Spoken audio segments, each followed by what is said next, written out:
National Organization for the Reform of Marijuana Laws thinks it's okay for Texas to tax marijuana, but that marijuana should be legalized first. The executive director for TXNORML, Josh Schimberg, joining us now to discuss this. Josh, there is a decriminalization bill and a medical marijuana bill in the legislature right now. How are those bills doing? What's going to happen with those?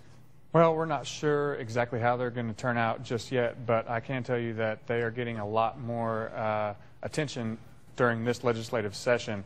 We've even seen a quote from a Republican lawmaker at the Capitol saying that she would like to see the medical marijuana bill make it to the floor for a full debate, which is something that hasn't happened before.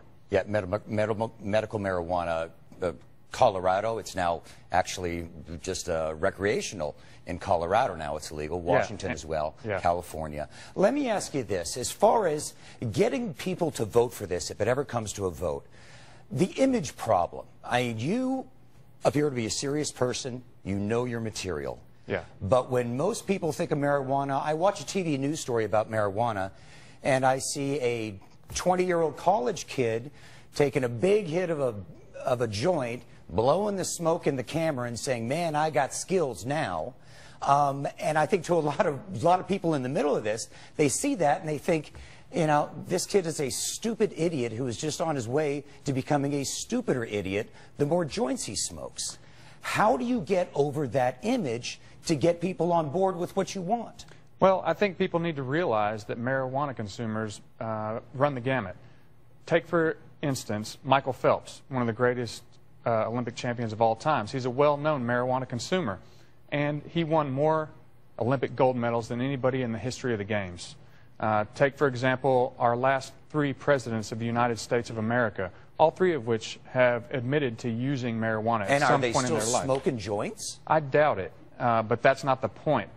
The point is it would be the point because, I mean, people are going to be able to buy marijuana and smoke joints when they want, more or less. Yes, that's true. And in Colorado and Washington, they can. And, you know, to go back to the tax idea, as far as Washington is concerned, that state estimates that under their new legalization law, that they will collect $500 million in the first year that law is in effect. And that state has about 1/4 of the population of Texas. If Texas legalized marijuana, we could potentially be talking in the range of $2 billion a year in tax revenue compared to this measly marijuana tax stamp, which has collected, according to your numbers, you know, 26,000 in the past 5 years.